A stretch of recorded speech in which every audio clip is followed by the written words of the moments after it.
Awesome. Well, good morning to each one of you joining us here today. Glad that you would be with us today.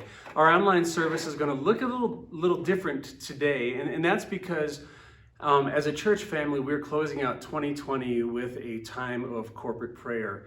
So instead of our normal service, we're gathering as a church body just to spend time praying today. We've looked at some ways in which we could stream that prayer service live, but honestly, there were just too many technical issues to overcome, specifically regarding the audio and being able to hear people praying without a microphone. So I hope you understand, and please know that we will be back streaming live next Sunday, January 3rd, 2021, believe it or not. So anyway, I do want to take a few moments this morning to share with you a short devotional, and I hope that it will encourage you today. Growing up, I attended a lot of church services almost every Sunday, and we had church Sunday morning, Sunday night, and Wednesday night, and there was even the times where we'd have some things, later, other times during the week. And I enjoyed being there. What I enjoyed most was the time of fellowship, hanging out with people my own age, older people, younger people, and just loving each other and encouraging each other. However, I will say that I was not a big fan of the music that was being sung during the services then. You see, I grew up right in the heart of the 1980s. I was a big hair band fan, but I also loved music of the 50s and the early 60s. And in my opinion, as a teenager at that time, the hymns sung in the church just didn't hold a candle to what I was listening to the rest of the week. But as I've gotten older, though, I've realized something, and I've begun to gain a greater appreciation for the hymns, and have begun incorporating them more and more into the services that I lead throughout the years. Albeit, usually when I do that, it's with a more modern or contemporary musical arrangement.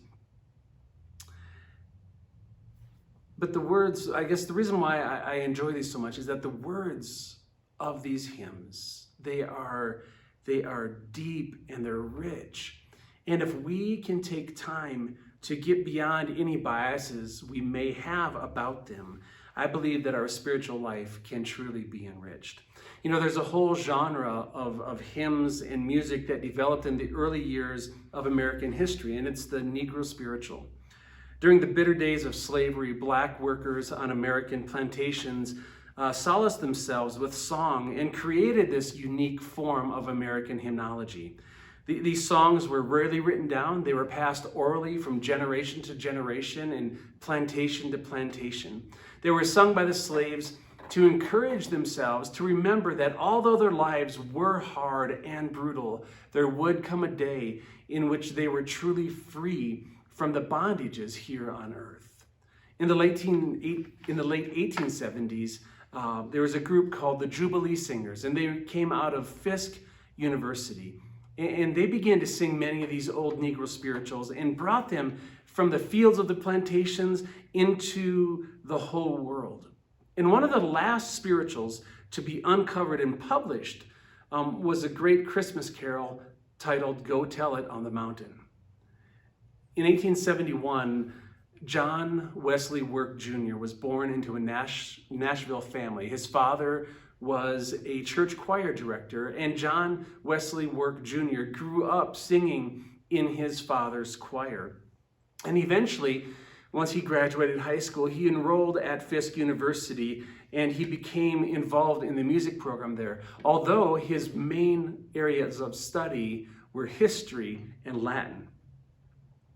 Well, a few years after graduating, he went back to do his master's degree, and he was then hired on at Fisk University as a professor of Latin and Greek. But his greatest love, even though he loved teaching Greek and Latin, his greatest love was the preservation and the performance of the Negro spiritual. Although it was relatively unknown at that time where John Wesley Work Jr. was there, "Go Tell It on the Mountain" intrigued him. It grasped him, and he He thought about it. He was captivated by the melody. And although many of the words of the original stanzas were obscure, the chorus was crystal clear, and it highlighted the theme for the entire song, which is let the whole world know that Jesus Christ is born. It became John's custom before sunrise on Christmas morning to take students caroling from building to building, singing this great old Negro spiritual, Go Tell It on the Mountain. Well, this old spiritual is a classic song of its genre. The black slaves in antebellum America, it reminded the black slaves of antebellum America of the birth of a liberating Savior. And this was a message to be heralded from the highest mountains, not only for them at that time in history, but it is a message for us to herald loudly and strongly in the world around us today. It's a message that reminds us that we have a liberating Savior who will free us from the bondages to sin and one day bring us to be with him in heaven, where we can experience unimaginable freedom for all of eternity. So we're going to finish this little devotional today by singing the hymn, the old spiritual, Go Tell It on the Mountain. And as I've mentioned earlier, it has a little more contemporary musical arrangement to it, but I hope you will enjoy it, and I hope you will join as we sing this great old song, Go Tell It on the Mountain.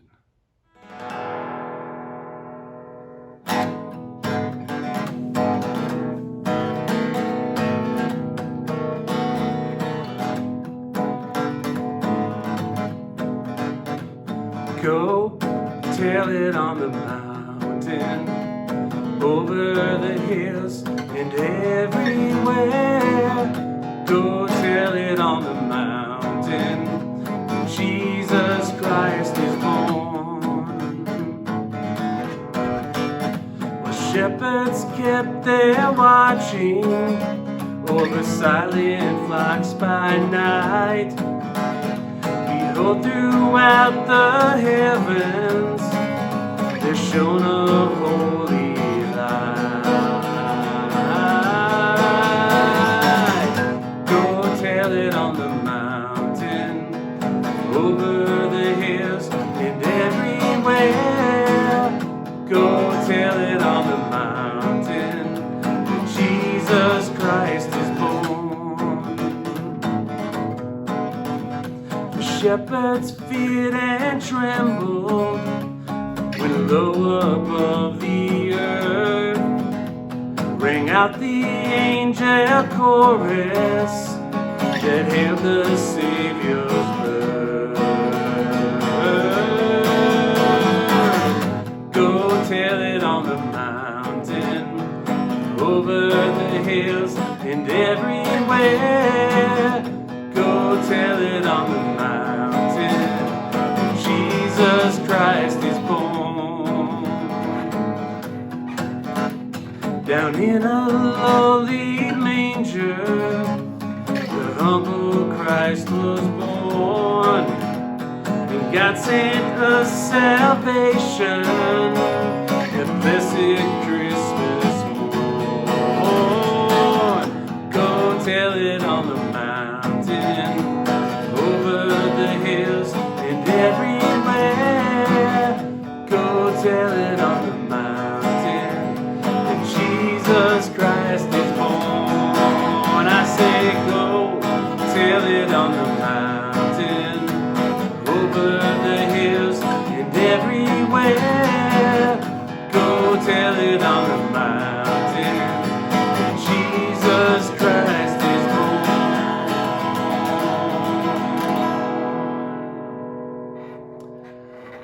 born. Well, there you go, the old great hymn. Remember that as followers of Jesus, we are called to go and tell the whole world about him. We're called to go and make disciples of all nations, teaching them to observe all that God has commanded us, and reminding them that Jesus Christ is born, and in him we can find hope and love and salvation for now and all of eternity. Have a great Sunday morning and a Happy New Year, and we will see you back here next Sunday at 10:30. God bless.